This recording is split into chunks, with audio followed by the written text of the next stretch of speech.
আপনার কি সবেদা গাছে একটু সবেদা ধরছে না, বা কোনোভাবে গাছে পটাশ জাতীয় খাবার প্রয়োগ করে গাছে ফুল নিয়ে চলে আসার পরেও সেই ফুলগুলো পরিপক্ক সবেদায় পরিণত হচ্ছে না, বা গুটি ধরলেও গুটি ঝরে যাচ্ছে?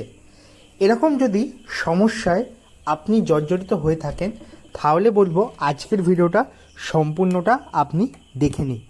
কারণ এই ভিডিওর মধ্যে আমি আমার বাগানে থাকা সবেদা গাছের যে সমস্ত পরিচর্যা করি, যার জন্য এই ছোট 1 থেকে 1.5 বছরের গাছেও ভরপুর পরিমাণ ফলন পায়, সেটাই তোমাদের সামনে আজ তুলে ধরবো।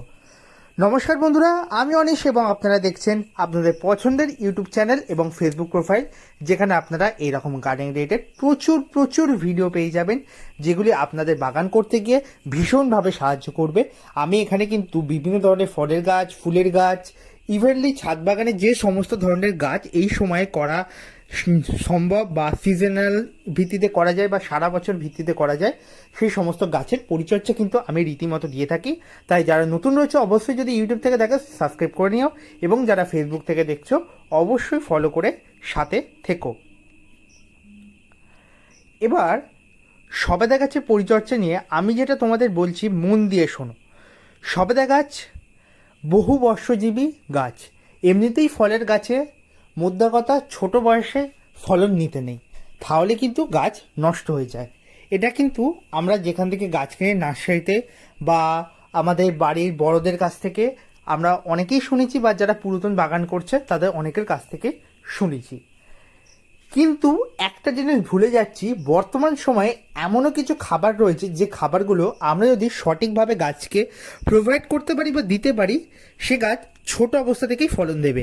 আর এই সমস্ত গাছ কিন্তু ছোট কখনোই হয় না, কারণ এই গাছের মূল যে গঠন সেটা কিন্তু গ্রাফটিং করে তৈরি করা হয়। আর এই গ্রাফটিং করার জন্য কিন্তু আমাদের মূল যে গাছে ফলনটা দেখা দিচ্ছে যে ডালপালাগুলোতে, এগুলো কিন্তু বড় পরিপক্ক গাছের ডালপালা।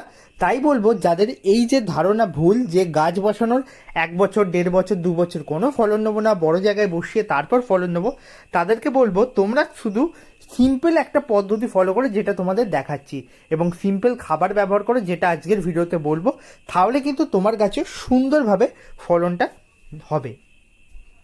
সবেদা গাছের মূল সমস্যা এটা, প্রথমত আমি বললাম, গাছে ফুলের কুঁড়ি দেখা দেয় না। কোনো মতে দেখা দিলেও, পটাশ সার ব্যবহার করার পর দেখা দিলেও সেই কুঁড়িগুলো ফোটার পর শুকনো হয়ে ঝরে পড়ে। এরপর যে সমস্যাটা দেখা যায় 3 নম্বর, সেটা হচ্ছে ছোটো ছোটো মটর দানার মতো যখন গুটি সেট হবে, সেই গুটিগুলো আর বাড়তে চাইবে না।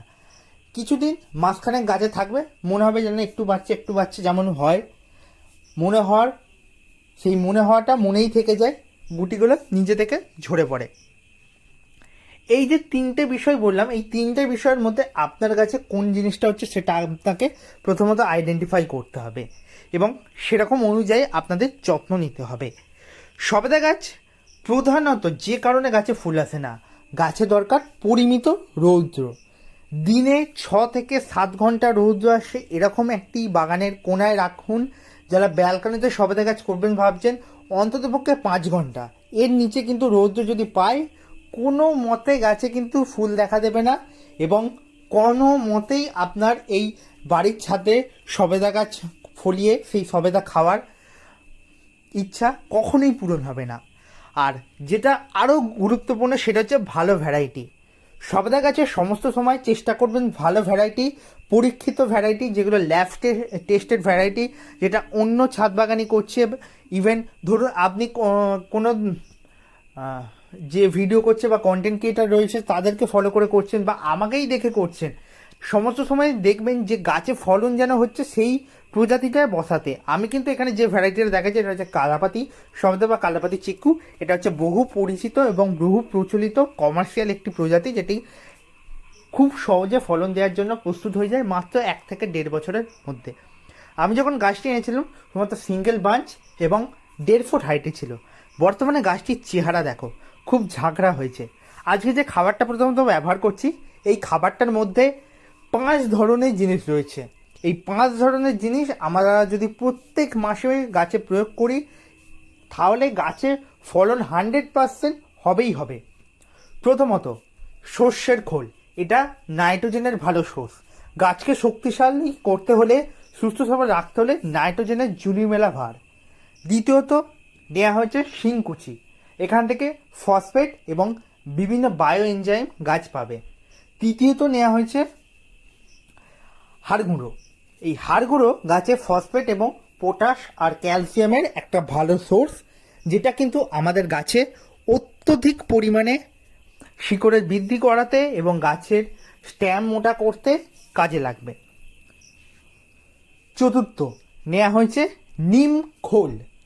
সারা বছরের রোগ পোকার হাত থেকে বাঁচাতে হলে বা টবের মধ্যে যে মাটি থাকে সেখানে বিভিন্ন ধরনের পোকামাকড় বা কেন্দ্র বাসা বাঁধে, সেগুলো ঠেকাতে গেলে এই নিমখোল আমাদের ব্যবহার করতে হবে। পঞ্চম এবং সবথেকে গুরুত্বপূর্ণ এখানে নেওয়া হয়েছে এপসম সল্ট। গাছকে চিরসবুজ রাখতে হলে এবং গাছকে একটা প্রাণবন্ত চেহারা প্রদান করতে হলে এবং গাছে যে সমস্ত ফুলের কুঁড়িগুলো আসছে সেগুলো কিন্তু টিকিয়ে রাখতে হলে এই এপসম সল্টের মতো আর অন্য কোনো জিনিসের দরকার পড়ে না। কারণ এই এপসম সল্ট এতটা দরকারি আমাদের গাছে ব্যবহার করার জন্য যে এটা ব্যবহার করলেই আমরা বুঝতে পারবো গাছের চেহারা কীরকমভাবে পরিবর্তন হচ্ছে। এই প্রতিটা জিনিস আমরা চারটে যে জিনিসের নাম বললাম, এই চারটে জিনিস আমরা 2 চামচ করে নিয়ে নেব এবং এপসম সল্ট 1 চামচ পরিমাণে নেব, মানে মোটামুটিভাবে 5 গ্রাম নিয়ে ভালো মতো মিশিয়ে নিয়ে এই খাবারটা আমরা গাছে প্রয়োগ করব 1 মাস থেকে 1.5 মাসের ব্যবধানে। বড় গাছ হলে পরিমাণটা বাড়িয়ে নেবেন, অন্ততপক্ষে সমস্ত যে মিশ্রণটা বললাম এই মিশ্রণটা 250 গ্রাম প্রয়োগ করুন। আর আমার মতো এরকম ছোটো গাছ হলে মোটামুটিভাবে 100 থেকে 150 গ্রাম প্রয়োগ করলেই কিন্তু কাজ দেবে।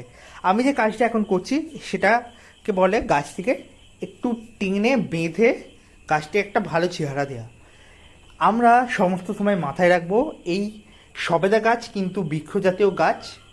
এই গাছের নেচার অনেক সময় বৃক্ষর সাথে সাথে একটু বুশ প্রকৃতির হয়, তার জন্য কিন্তু সাইডে সাইডে প্রচুর সাইড ব্রাঞ্চেস বেরোবে এবং এই ব্রাঞ্চেসগুলো যখনই ফলের ভারে ঝুঁকে পড়বে বা গাছের পাতার ভারে ঝুঁকে পড়বে তখন কিন্তু দেখতে খুব খারাপ লাগবে এবং গাছটা মানে ঠিকঠাক একটা ফলিয়েজ নেবে না।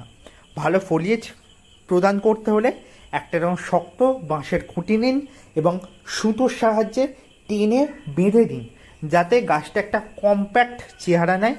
আর কম্প্যাক্ট চেহারা গাছ যখনই নেবে তখনই কিন্তু গাছটি দেখতে দুর্দান্ত লাগবে এবং দেখতে দুর্দান্ত লাগার সাথে সাথে গাছে কিন্তু ফলনও দারুণভাবে হবে। সবথেকে শেষ এবং গুরুত্বপূর্ণ কাজ যেটা আমি মনে করি সেটা হচ্ছে গাছে যখনই ফুল দেখা দেবে সেই মুহূর্তে কিন্তু আমাদের গাছে অনুখাদ্য ব্যবহার করতে হবে। অনুখাদ্য হিসাবে আমি যেটা বর্তমানে ব্যবহার করছি মিরাকুলান। এটা কিন্তু বহু পরিচিত, প্রচলিত এবং একটা পুরনো বিশ্বস্ত ওষুধ, যেটা কিন্তু আমাদের গাছে প্রচুর পরিমাণে ফুল ফল আনতে, গাছকে প্রাণবন্ত রাখতে, গাছের সুন্দর গ্রোথ করাতে, ফুলের কুঁড়ি ঝরে যাওয়া রোধ করতে, ফলের সাইজ বৃদ্ধি করতে, গুটি সেট হতে কিন্তু বিস্তর কাজে দেয়।